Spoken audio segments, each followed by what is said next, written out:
الحمد لله نحمده ونستعينه ونستغفره ونؤمن به ونتوكل عليه ونعوذ بالله من شرور أنفسنا ومن سيئات أعمالنا من يهده الله فلا مضل له ومن يضلل فلا هادي له ونشهد أن لا إله إلا الله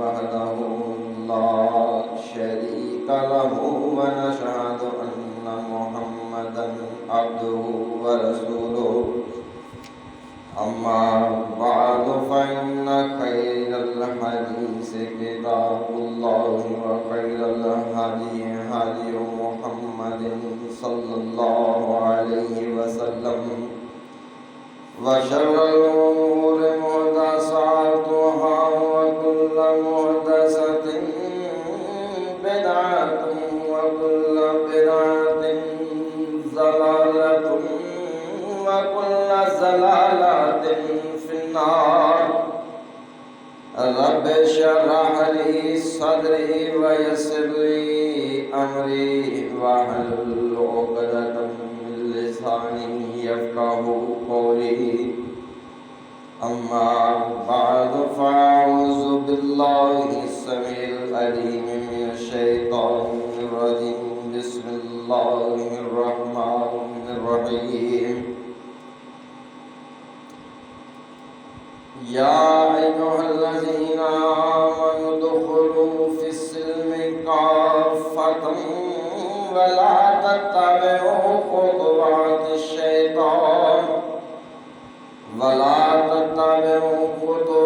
الشيطان إنه لكم عدو مبين فإن زللتم من بعد ما جاءتكم البينات فاعلموا أن الله عزيز حكيم هل ينظرون إلا أن يأتيهم الله في ظلل من الغمام والملائكة وقضي الأمر وإلى الله ترجع الأمور صدق الله مولانا العظيم وصدق رسوله النبي الكريم وأنا على ذلك من الشاهدين والشاكرين والحمد لله رب العالمين۔ دوسرا سپارہ اور سورۃ البقرہ کی آیت نمبر 208۔ گزشتہ جمعے میں نے عرض کیا تھا کہ بحیثیت مسلمان ہماری اساس اور بنیاد وہ توحید ہے، اور ہر وہ رشتہ، ہر وہ تعلق جو توحید کے دائرے میں آئے گا ہم اس کو برقرار بھی رکھیں گے، اس کی توقیر بھی کریں گے، اس کا حق بھی ادا کریں گے۔ اگر کوئی تعلق، کوئی معاملہ یا کوئی رشتہ یہ نظریہ توحید سے ٹکرائے گا تو وہاں کسی تعلق، کسی قرابت داری، کسی رشتہ داری یا دوستی کا لحاظ نہیں رکھا جائے، اس لیے کہ اسلام ایک نظریاتی مذہب ہے،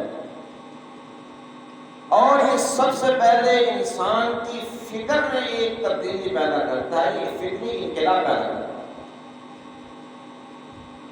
اگر کسی شخص کی فکر تبدیل نہیں ہوتی تو الاعمال لیس بشیء، پھر اس کے اعمال خالق کائنات کی بارگاہ میں کچھ حیثیت نہیں رکھتے۔ بنیاد ایک فکر، فکر انقلاب۔ آج ہم دیکھتے ہیں کہ جہاں ہم مسجد بناتے ہیں بڑا اہتمام کرتے ہیں کہ مسجد قبلہ رخ ہونی چاہیے. تعین اپنی حد الوسع ہم مکمل طور پر بیت اللہ کی طرف تعین کرنے کی کوشش کرتے ہیں. بعض اوقات ایسا بھی ہوتا ہے کہ بنیاد رکھی گئی، بعد میں معلوم ہوا کہ یہ قبلہ رخ نہیں، صحیح تعین نہیں ہو سکا، اس کو ختم کر دیا، نئے سرے سے پھر بنیاد نکالتے ہیں. لیکن بڑی قابل غور بات یہ ہے کہ ظاہر کا قبلہ تو بیت اللہ کی طرف کرنے کی ہم بڑی جستجو کرتے ہیں، تمام طرح اپنے وسائل اور توانائیاں صرف کرتے ہیں، لیکن اپنے اندر کے قبلے کی طرف بھی کبھی توجہ کی؟ کیا اس کا روح بھی درست ہے کہ نہیں؟ اندر کا قبلہ بھی صحیح ہے؟ وہ اندر کا قبلہ کیا یہاں صرف خالق کی کائنات کی ذات آباد ہے یا اس کے ماں سوا اور بھی ہے؟ کیا صرف اور صرف خشیت الہی ہمارے دامن میں ہے یا اس کے علاوہ اور بھی ہمیں خوف ہے؟ امام الانبیاء حضرت محمد مجتبی صلی اللہ علیہ وسلم صحابہ کرام رضوان اللہ علیہ اجمعین سے ایک دن فرمانے لگے کہ میرے ساتھیوں، امرنی ربی بتسعۃ، میرے پروردگار عالم نے مجھے 9 باتوں کی تلقین کی ہے. 9 باتوں کی تلقین کی ہے کہ میرے پیغمبر ان چیزوں کو لازم کرنا. ان میں سب سے پہلی چیز یہ ہے کہ الخشیۃ فی السر والعلانیہ، لوگوں جس طرح کی خشیت الہی کا اظہار تم عام لوگوں میں کرتے ہو، جب تم کنجے تنہائی میں ہوتے ہو تمہیں سوائے اللہ کے کوئی نہیں دیکھ رہا، اس وقت ویسی خشیت کا اظہار اس حالت میں بھی کرنا. میرے اور آپ کے لیے ایک لمحہ فکریہ ہے. ہم اپنے عام مجلس میں، معاملات میں، میل جول میں جس طرح ہم زہد و تقوی، پرہیزگاری یا خشیت کا اظہار کرتے ہیں، ذرا اپنے اپنے گریبان میں جھانکیں جب ہم تنہائی میں ہوتے ہیں تو کیا پھر بھی ایسی خشیت ہے؟ اگر ایسی خشیت ہے تو میرے عزیزو سمجھ لو کہ پھر دل کا قبلہ درست ہے. اگر یہ معاملہ نہیں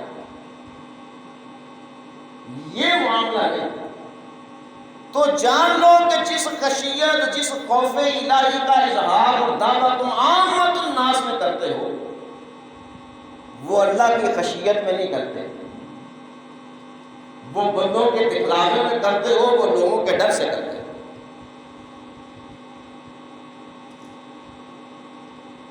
یقین جانیے والد محترم رحمۃ اللہ علیہ ایک دفعہ ان کے پاس بڑے مایا ناز و عالم اور خطیب تھے، مولانا فضل الرحمان کلیم کشمیری گوجرانوالہ کے تھے. انہوں نے کتاب لکھی اس باب شرک، توحید پر بیان تھا. تو والد صاحب رحمۃ اللہ علیہ کے پاس لائے وہ نظر ثانی کے لیے. تو وہ فرمانے لگے کہ بھئی بات یہ ہے کہ آپ توحید کی بات کرتے ہیں، میں اپنے خالق کے کائنات سے کہتا ہوں کہ اللہ مجھے مشرک بنا دے، مجھے مشرک بنا دے. مولانا فضل الرحمان بڑے عمر رسیدہ عالم دین تھے، حیران ہوئے اور کہنے لگے یہ آپ کیا کہہ رہے ہیں کہ اللہ مجھے مشرک بنا دے. والد صاحب رحمۃ اللہ علیہ فرمانے لگے بات یہ ہے کہ میں اللہ سے دعا کرتا ہوں کہ خالق کے کائنات جتنا تیرے بندوں کا خوف ہے اتنا خوف اپنا بھی میرے دل میں پیدا کر دے. جب انسان کا خوف ایک انسان سے جتنا ڈرتا ہے، جب اتنا خوف خالق کے کائنات کا دل میں آئے گا تو یہ برابری آ گئی. توحید کی منزل تو اس سے آگے شروع ہوگی. میں تو ابھی وہاں تک نہیں پہنچا. میرے عزیزو یقین جانیے، آج ایک انسان کو دوسرے انسان کا خوف ہے.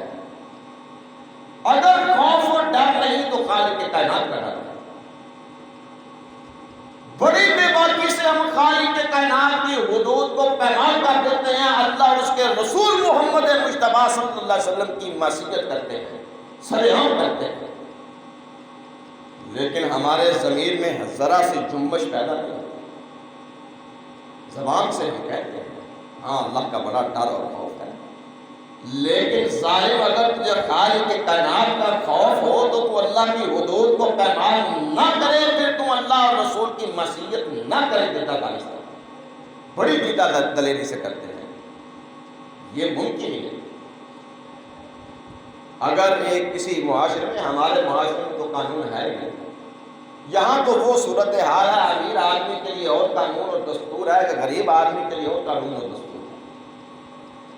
امام الانبیاء حضرت محمد مصطفیٰ صلی اللہ علیہ وسلم کے پاس ایک مقدمہ آیا. بڑی مخزوم قبیلے کی ایک عورت نے چوری کی.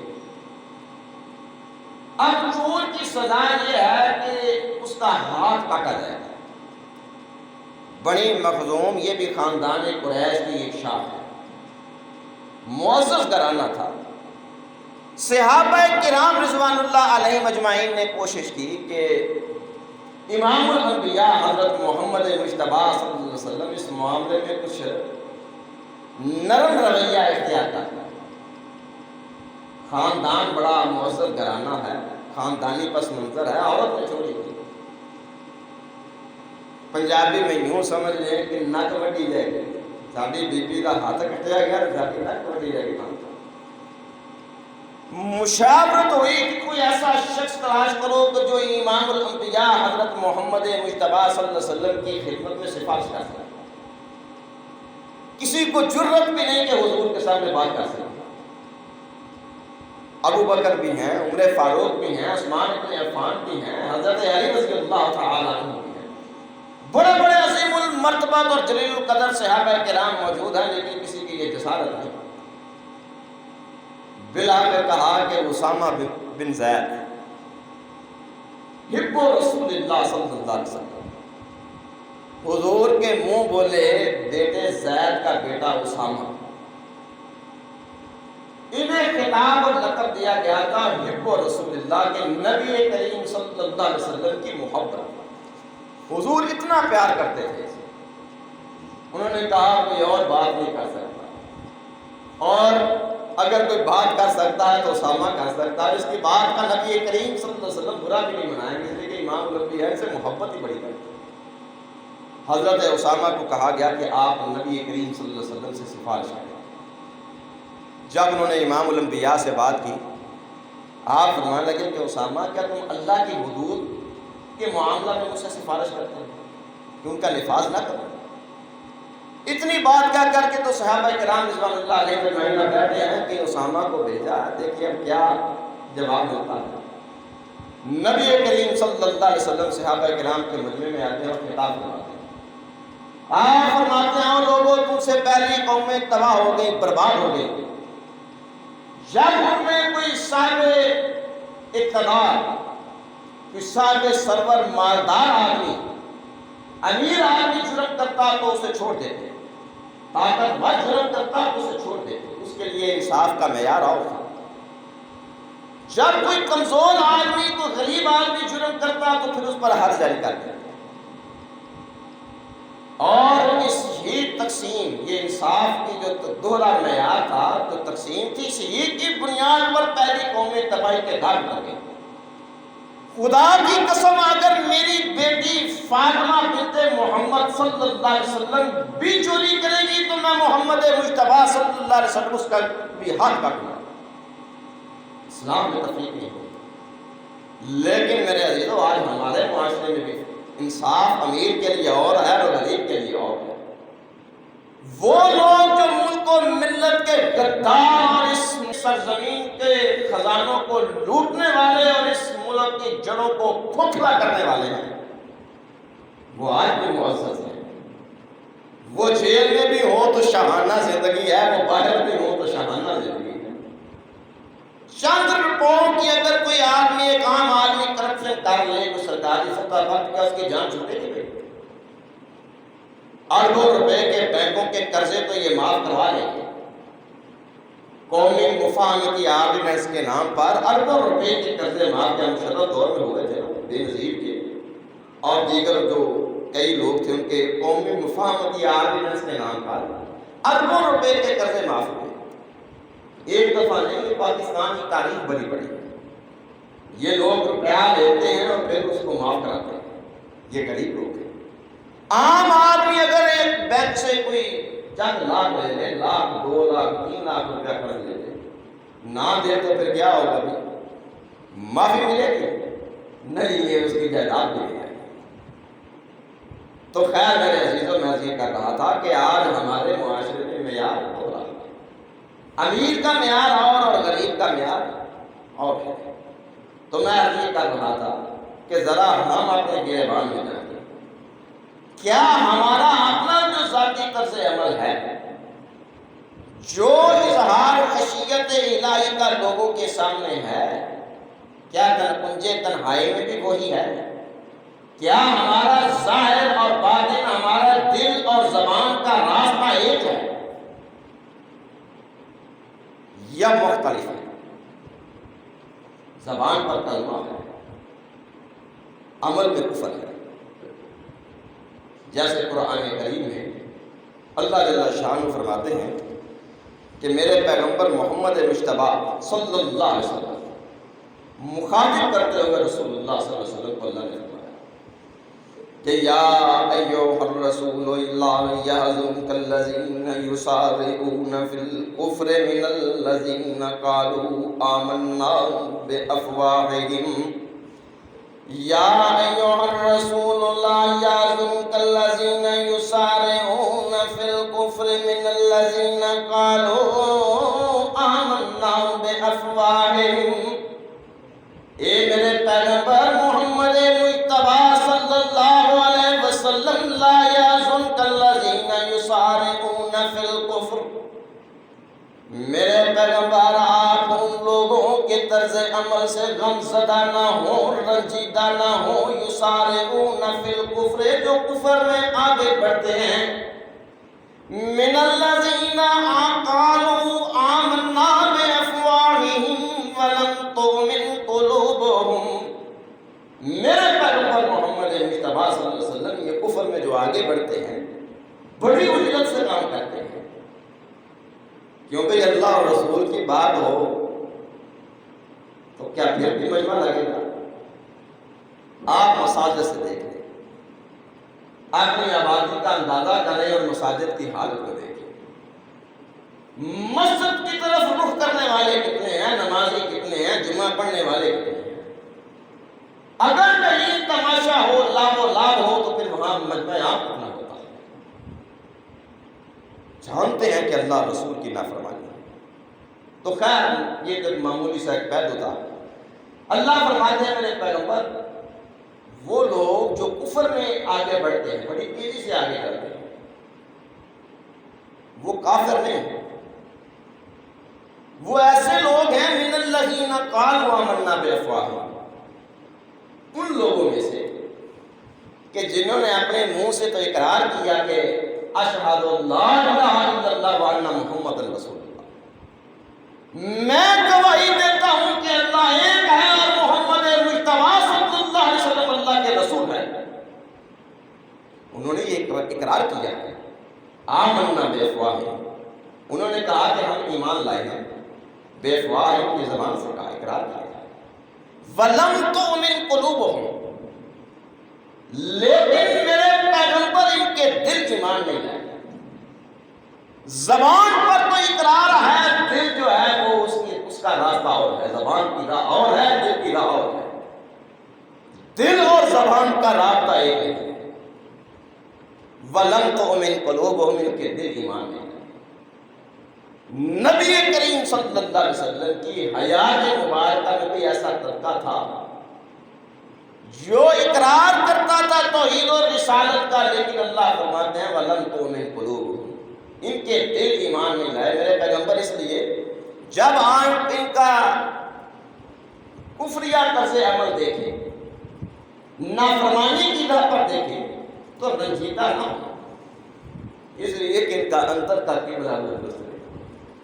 ظاہر ہے تو یہ قبلے کی طرف نمازیں پڑھ رہے ہیں، امام الانبیاء کے سے نمازیں پڑھ رہے ہیں، لیکن اندر کے اندھے ہیں، اندر کے اندھے، اندر وہ روشنی پیدا نہیں ہے۔ اس لیے میرے پیغمبر آپ ان کے طرز عمل پر رنجیدہ نہ ہو۔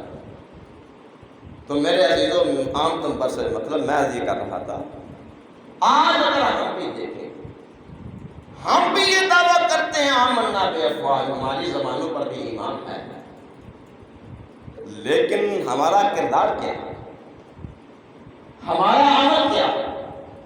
میں انفرادی بات نہیں کرتا، انفرادی اعتبار سے بڑے بڑے بلند پایا، بڑے بڑے زہد و تقویٰ رکھنے والے، بڑے بڑے متقی اور پرہیزگار اور صلحاء سرزمین میں موجود ہیں۔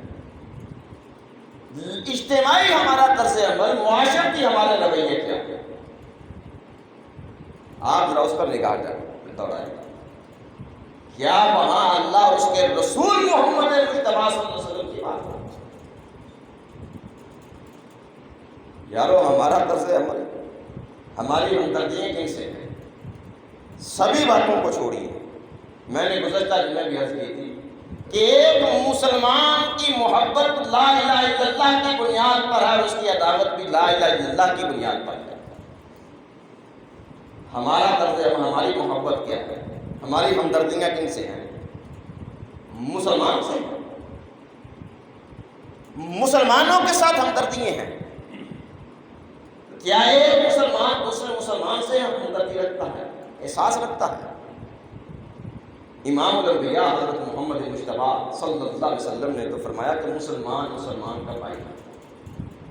آپ نے اس کی مثال دی کہ کل جیسا ہے، یوں سمجھ دو لوگوں کے جیسے ایک جسم، مسلمان دنیا کے کسی خطے میں ہو، کسی خطے سرزمین پہ ہو، کسی قوم سے ان کا تعلق ہو، کسی بھی رنگ و نسل کے کیوں نہ ہو، جب یہ اسلام کے رشتے میں آئے تو یہ عبادت کا درس دیتا ہے، یہ ایک جماعت ہے، یہ مسلمان ایک ہے، متحد ہے۔ وہاں اسلام امت، وحدت امت کی تلقین کرتا ہے، دنیا کے کسی خطے میں بھی مسلمان ہو۔ امام الانبیاء فرماتے ہیں تم آپس میں یوں ہو کہ جیسے ایک جسم ہے، اگر جسم کے کسی ایک حصہ میں تکلیف ہوگی تو کانٹا چوب جائے تو بھائی پھر پورا وجود بے چین اور بے قرار ہوتا، اس تکلیف کو محسوس کرتا ہے، سکون آئے گا؟ کسی انسان کو کوئی زخم ہو، کوئی چوٹ لگی ہو، درد ہو رہی ہو تو کیا خیال ہے؟ بندہ آرام سے بیٹھے گا، سکون و طمانینت سے اپنا کام کاج کرے گا، کیا کیفیت ہوتی ہے؟ میرے عزیزو، مسلم معاشرے کی جو منظر کشی امام الانبیاء حضرت محمد مصطفیٰ صلی اللہ علیہ وسلم نے کی وہ تو یہ ہے۔ پھر کیا ہم میں بے چینی ہے؟ جب ہم ایک شخص کو دیکھتے ہیں یہ بھوکا، پیاسا ہے، بے گھر ہے، ضروریات زندگی سے محروم ہے، کبھی بے چینی ہوئی کہ یار ہم گوشت نہیں کھاتے، دال کھا لیتے ہیں، اپنے اس مسلمان بھائی کو بھی کچھ حصہ دیں؟ کبھی اس طرح کبھی یہ بے چینی اپنے اندر ہوئی؟ ایک آدمی ایک مسلمان کو مارا جا رہا ہے، وَمَا نَقَمُ مِنْهُمْ إِلَّا أَن يُؤْمِنُوا بِاللَّهِ الْعَزِيزِ الْحَمِيدِ، ظلم و ستم کے پہاڑ گرائے جاتے ہیں۔ جرم ان کا صرف اتنا ہے کہ انہوں نے کہا کہ ہم اللہ وحدہ لا شریک کی توحید کا اقرار اور اظہار کرتے ہیں، برملا اعلان کرتے ہیں اللہ ایک ہے۔ نبی صلی اللہ علیہ وسلم اللہ کے نبی آخر الزمان کے بعد کوئی نبی نہیں، اس کے علاوہ کوئی جرم اور ہے؟ کوئی جرم اور ہے؟ مارا جا رہا ہے تو کیا ہم بے چین ہیں؟ مسلمانوں کو جہاں کاٹا جا رہا ہے، ان کا خون یوں سمجھیے کہ کیڑے مکوڑوں سے بھی افضل ترین ہے، شاید ان کی بھی کوئی حیثیت ہو۔ آج مسلمان کی اتنی حیثیت بھی ہے، کیا ہمیں کوئی بے چینی ہے، کوئی تڑپ ہے، کوئی احساس کبھی پیدا ہوا؟ امام الانبیاء حضرت محمد مجتبیٰ صلی اللہ علیہ وسلم نے کہا کہ لوگوں تم آپس میں بھائی بھائی، تم تو ایک جسم کی مانند تھے، تمہیں تو وحدت امت میں اللہ نے جوڑا۔ کسی بھی سرزمین پر تم ہوگے، کسی بھی قوم سے تعلق ہو، رنگ و نسل کے ہو، اسلام کے جب رشتہ میں آؤ گے تو تم سب ایک ہو، ایک لڑی میں پڑے گا۔ کیا ہمیں کبھی احساس ہوا ہے؟ جو مسلمان لڑ رہے تو اسلام کی تعلیم کیا حال ہے؟ اگر مسلمانوں نے دوسروں کی بات چھوڑے، کفار کا تو بات ہے نا، ان کے ساتھ اگر ایک مسلمان اور کافر آپس میں لڑتا ہے تو پھر وہاں تو آپ کی ذمہ داری ہے کہ آپ مسلمانوں کا ساتھ دیں گے، خاموش تماشائی نہیں رہیں گے، مسلمانوں کا ساتھ دیں گے، اس لیے کہ آپ ایک ہیں، آپ ایک قوم ہیں، مسلمان ایک قوم ہے، آپ مسلمانوں کا ساتھ دیں گے، آپ کی ہمدردیاں کافروں کے ساتھ نہیں ہوں، وہ تو یقینی بات، حتمی بات، فیصلہ ہے۔ اگر مسلمان آپس میں لڑ پڑے تو اسلام کہتا ہے کہ مسلم معاشرہ بے چین اور اس میں اضطراب آئے گا، سکون سے نہیں بیٹھے گا مسلم معاشرہ، کہ دو افراد لڑ رہے ہیں، دو گروہ لڑ رہے ہیں اور ان کو چھوڑ دیا جائے، تیسرا گروہ وہ ہوگا، طبقہ وہ ہوگا کہ جو اس میں لڑائی میں حصے دار ہے۔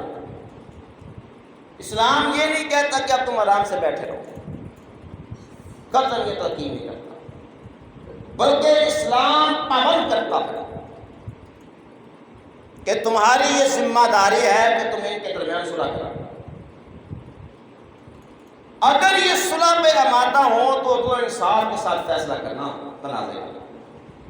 اگر ایک فریق صلح پہ آمادہ ہو اور دوسرا نہ ہو تو جو صلح پر آمادہ ہے تم اس کا ساتھ دینا، یہ نہیں کہ بیٹھ جاؤ کہ نہیں مان رہے تو اب ہم کیا کریں۔ اسلام کہتا ہے ایسا نہیں، بیٹھو گے تم اس فریق کا ساتھ دو گے جو صلح پر آمادہ ہے، اس کا ساتھ دو گے۔ کس حد تک ساتھ دیں؟ زبانی کلامی ہمدردی ہونی چاہیے، کوئی مالی تعامل ہونا چاہیے، کیسا ساتھ ہونا چاہیے؟ اللہ جل شانہ قرآن کریم میں فرماتے ہیں کہ وَإِن طَائِفَتَانِ مِنَ الْمُؤْمِنِينَ اقْتَتَلُوا فَأَصْلِحُوا بَيْنَهُمَا وَإِن طَائِفَتَانِ مِنَ الْمُؤْمِنِينَ اقْتَتَلُوا فَأَصْلِحُوا بَيْنَهُمَا۔ او میرے بندو، میری زمین پہ رہنے والوں، میرا رزق کھانے والوں، میرے پیغمبر محمد مجتبیٰ صلی اللہ علیہ وسلم کی رسالت کا اقرار کرنے والوں، مجھ سے محبت کا دعویٰ کرنے والوں، ان طائفتان من المؤمنین اقتتلوا، اگر مومنوں کی دو جماعتیں یہ آپس میں لڑ پڑے، قتال ہو جائے، جنگ ہو جائے، اقتتل یقتتل اقتتال، قتل و غارت ہے، نوبت جھگڑے تک محدود نہیں رہی، قتل و غارت گری تک پہنچی، تو فاصلحوا بینہما، ان میں صلح کرا۔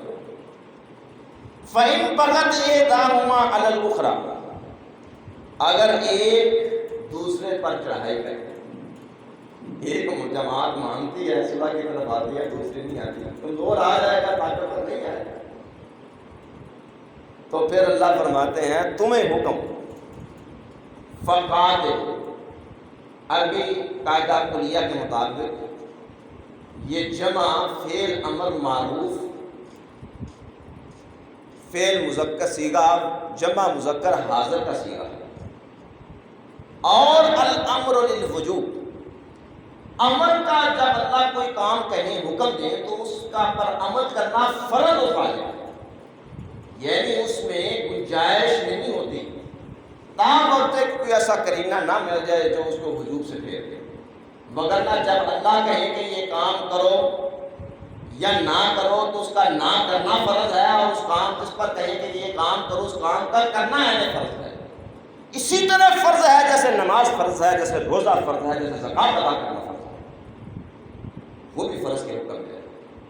لیکن اللہ نے جو یہاں لفظ استعمال کیے کہ فَقَاتِلُ الَّذِينَ تَبْغِي حَتَّى تَفِيءَ إِلَىٰ أَمْرِ اللَّهِ، فَقَاتِلُ الَّذِي تَبْغِي حَتَّى تَفِيءَ إِلَىٰ أَمْرِ اللَّهِ، او میرے بندو تمہارا اللہ تمہیں یہ حکم دیتا ہے کہ اگر ایک گروہ صلح پہ آمادہ نہ ہو تو فَقَاتِلُ الَّذِي، پھر تم ان لوگوں کے ساتھ قتال کرنا، تم بھی پھر جدو تک جانا۔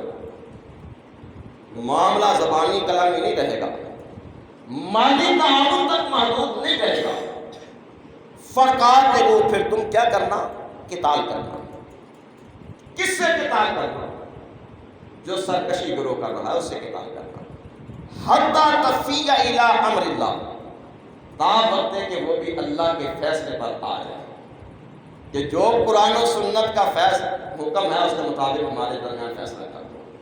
تو اللہ فرماتے ہیں فَإِنْ فَعَلَ، اگر وہ پلٹ آئے تو فَأَصْلِحُوا بَيْنَهُمَا، تمہارا کام صرف اتنا سا تھا کہ انہیں مجبور کر دینا صلح کہ آؤ اللہ اور اس کے رسول کے مطابق اپنے معاملے کا فیصلہ کرتے ہیں۔ تو فَأَصْلِحُوا بَيْنَهُمَا بِالْعَدْلِ وَأَقْسِطُوا، پھر عدل و انصاف کے ساتھ تم فیصلہ کرنا، انصاف کا دامن ہاتھ سے نہ چھوڑو۔ تو میرے عزیزوں، میں عرض کر رہا تھا یہ وہ تصور ہے ایک معاشرے کا جو خالق کائنات نے امام الانبیاء حضرت محمد مجتبیٰ صلی اللہ علیہ وسلم نے پیش کیا، اور جس میں اسلام صرف اور صرف ایک فکر دیتا ہے، فکری انقلاب پیدا کرتا ہے کہ یہ اسلام نہیں کہ آپ نماز پڑھیں، روزہ رکھیں، زکوٰۃ دیں، حج کر لیں، اللہ نے استطاعت دی ہے۔ چند عبادات کا نام اسلام نہیں، بلکہ اسلام ایک فکری انقلاب کا نام ہے۔ یہ آپ کی فکر میں ایک تبدیلی پیدا کرتا ہے، نظریات میں ایک تبدیلی پیدا کرتا ہے، ایک نظریہ دیتا ہے آپ کہ توحید کا نظریہ، حق و صداقت کا نظریہ، جہاں پر بھی حق و صداقت کی بات ہے وہاں رکھ جائے۔ لیکن میرے عزیزو، ہم ذرا اپنے گریبان میں رکھتے ہیں، ہم گفتار کے غازی ہیں۔ جیسے اقبال نے کہا تم گفتار سراپا وہ سراپا کردار، تم ترستے ہو کلی کو وہ گلستان بقیہ۔ تم گفتار سراپا، جن کا ہم نام لیتے ہیں، جو ہماری اسلامی تاریخ کے یوں سمجھ لیے کہ وہ تاج ہیں، ستارے ہیں اس افق عالم پر، یارو وہ تو بڑے عظیم المرتبت لوگ، بڑی بلند پایا ہستیاں تھیں۔ ہماری ان کے ساتھ نسبت کیا ہے، ہماری ان کے ساتھ نسبت کیا ہے۔ تو خیر عام برسر مطلب میں یہ کر رہا تھا کہ اسلام ایک ایسا فکری مذہب ہے جو سب سے پہلے انسان کے اندر ایک نظریاتی انقلاب پیدا کرتا ہے، اس کو ایک سوچ اور فکر دیتا ہے، اور اس کے مطابق پھر وہ عمل کی تلقین کرتا ہے۔ عمل دوسرے درجہ پر ایٹومیٹکلی ہوگا۔ ہم اپنے معمولات میں دیکھتے ہیں، آپ کسی کو کسی کام سے منع کریں جس پر انسان کا اپنا دل چاہتا ہے، جہاں رغبت ہوتی ہے انسان کام کر کے آئے گا۔ اگر تمہارے دل میں ایمان ہے تو پھر عمل میں ظاہر نہ ہو کیسے ممکن ہے؟ ممکن ہی نہیں۔ جو تمہارے دل میں ہوگا وہی باہر آئے گا۔ دل میں ایمان ہو تو ظاہر نہ ہو، یہ کیسے ہو سکتا ہے؟ ضدان مختلفہ۔ تو میرے عزیزو، آج ہمارا طرز عمل یہ ہے، مسلمانوں سے ہمدردی کی بجائے ہماری ہمدردی کن سے ہے؟ ہمارے تمام تر کاوشیں کن کے ساتھ ہیں؟ ہماری خارجہ پالیسی عالمی سطح پر کن لوگوں کے ساتھ ہے؟ کافروں کے ساتھ۔ کافر بھی وہ جو حربی ہے، مسلمانوں کو مارتا ہے، ان کے ساتھ ہمدردی ہے۔ کیوں بھائی امریکہ افغانستان میں ہو، تب بھی اس تمام تر روئے زمین پر رہنے والے مسلمانوں کا دشمن ہے. وہ عراق میں ہو، تب بھی وہ اس تمام تر روئے زمین پر رہنے والے مسلمانوں کا یکساں دشمن ہے. وہ شام میں ہو، وہ لبنان میں ہو، وہ یمن میں ہو، دنیا کے کسی خطے میں بھی ہو، جہاں وہ مسلمانوں کو مارے گا، وہ تمام ایک صرف اس خطے کے لوگوں کا دشمن، مسلمانوں کا دشمن نہیں، تمام تر عالم اسلام کا دشمن شمار ہوگا. اسلام کے نظریہ دے گا. لیکن ہماری حالت کیا ہے؟ ہمارے تو اندر وہ میر جعفر اور میر صادق بیٹھے ہیں، وہ غداران ملک و ملت بیٹھے ہیں، اور حالت جانتے ہیں کیا ہے؟ زبان پر نام ہے اللہ اور اس کے رسول کا، حالانکہ دل انکاری ہے. دل انکاری ہے. خالق کے کائنات فرماتے ہیں یہ منافقانہ طرز عمل ہمیشہ کفار کا رہا. زبان پر کلمہ جاری ہوتا ہے. نبی کریم صلی اللہ علیہ وسلم، جیسے میں نے عرض کیا، قرآن میں اللہ فرماتے ہیں اور آپ بڑے رنجیدہ ہوا کرتے ہیں. اللہ نے فرمایا میرے پیغمبر رنجیدہ نہ ہو، ان کے دلوں میں ایمان، اور آپ ان کی ظاہری باتوں پہ مت جایا کریں. کہ کوئی لیڈر اٹھتا ہے، وہ اللہ اور رسول کا نام لیتا ہے، ہم کہتے ہیں جناب اس نے اللہ اور رسول کا نام لیا ہے. یہ بہت بڑا مواحد اور متبع شریعت ہے. وہ طارق عزیز بڑا معروف اور مشہور شخص ہے، ہمارے پاکستان میں کئی مختلف شو بھی کرتا رہا ہے. وہ ایک پروگرام میں تقریر کر رہا تھا، تو اس نے کہا کہ مولانا عطا اللہ شاہ بخاری رحمۃ اللہ علیہ، ان سے کسی نے پوچھا، سوال کیا کہ حضرت کیا اس سرزمین میں اسلام کا نفاذ ہوگا؟ کیونکہ کاغذوں میں ہے، زبانوں پہ ہے، کیا یہاں اسلام کا نفاذ کرے گا؟ تو انہوں نے ایک جواب دیا. فرمانے لگے کہ جو شخص اپنے اس ڈائمنڈ کی لاج پر اسلام کو نافذ نہیں کر سکتا، وہ 16 کروڑ عوام پر اسلام کو نافذ کر کرے گا. وہ یہ جو قرآن و سنت کی بات کرتے ہیں، جو اسلام کی بات کرتے ہیں، ذرا یہ اپنے گریبان میں تو جانتے کیا انہوں نے اپنی ذات پر اسلام کو لاگو کیا ہے. یہ 22 کروڑ عوام پر اسلام کو نافذ کیسے کریں گے؟ بھلے اپنے اندر تو تبدیلی کرنا. لیکن ہماری حالت پتہ کیا ہے؟ حالت پتہ کیا ہے؟ ہمیشہ ایسے لوگ رہیں گے. ہماری حالت وہی ہے جو قرآن کریم میں اللہ جل شانہ ارشاد فرماتے ہیں کہ میرے پیغمبر محمد مصطفیٰ صلی اللہ علیہ وسلم کہ کیف وَإِن يَظْهَرُوا عَلَيْكُمْ لَا يَرْقُبُوا فِيكُمْ إِلًّا وَلَا ذِمَّةً يُرْضُونَكُمْ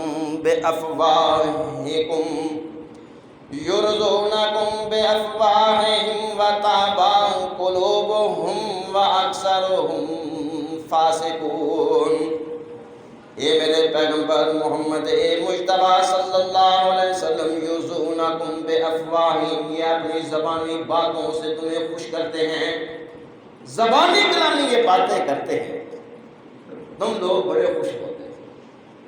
وَتَأْبَىٰ قُلُوبُهُمْ، جبکہ حقیقت میں میرے پیغمبر وَتَأْبَىٰ قُلُوبُهُمْ، ان کے دل کی زبانوں کا انکار کرتے ہیں. جو ان کی زبانوں پر ہوتا ہے دل اس کا انکار کر رہے ہوتے ہیں، دل اس سے متنفر ہوتے ہیں. وَأَكْثَرُهُمْ فَاسِقُونَ، ان میں سے اکثریت فاسق لوگوں کی. میرے عزیزو، آج ہمارا حال طرز عمل کیا ہے؟ ہماری حالت کیا ہے یارو؟ اسلام کا نام، اسلام کا عمل اور کردار کیا ہے؟ ریاستی قوانین، داخلی خارجی پالیسی میں کیا ہے؟ اسلام کی ہے نہیں. یرزونکم بافواہہم، زبانی باتوں سے یہ تمہیں بڑا راضی کریں گے. ان کے دل انکاری ہوں گے، دل انکاری ہوں گے. ہمدردی مسلمان سے نہیں ہوگی، مسلمانوں کو مارا جائے. ایک وقت تھا، ہمارے یہاں دوست بھی بیٹھے ہوئے ہیں، جب افغانستان میں جہاد تھا، پھر کشمیر میں جہاد تھا.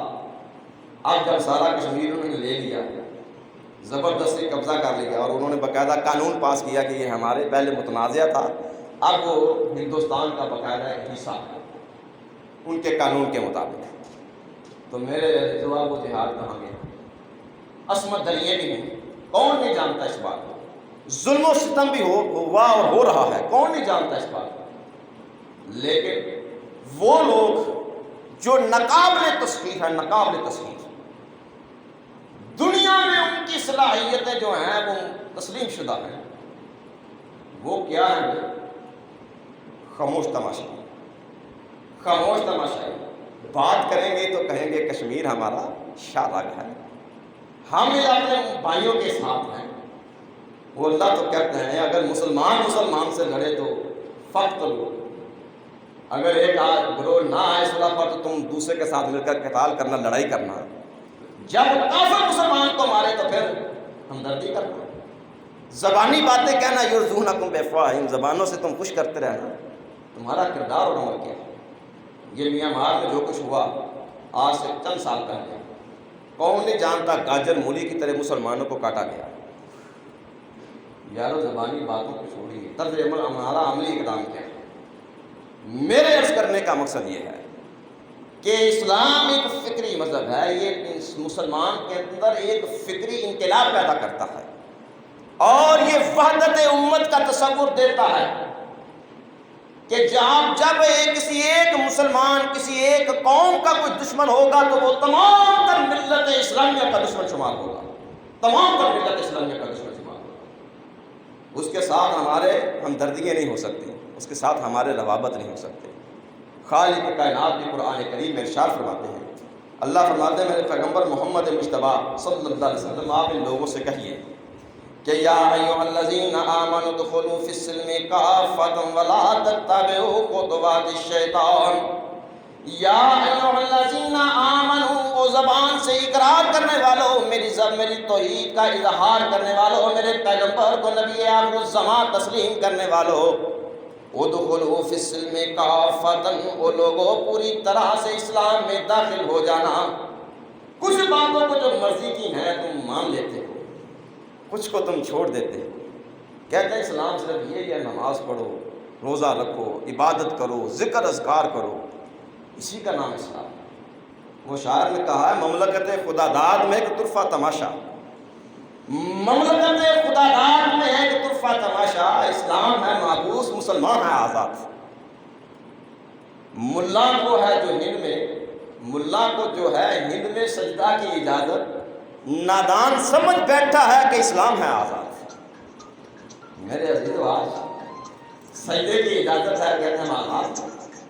اس کا نام آزادی نہیں، اسے آزادی نہیں کہا جاتا.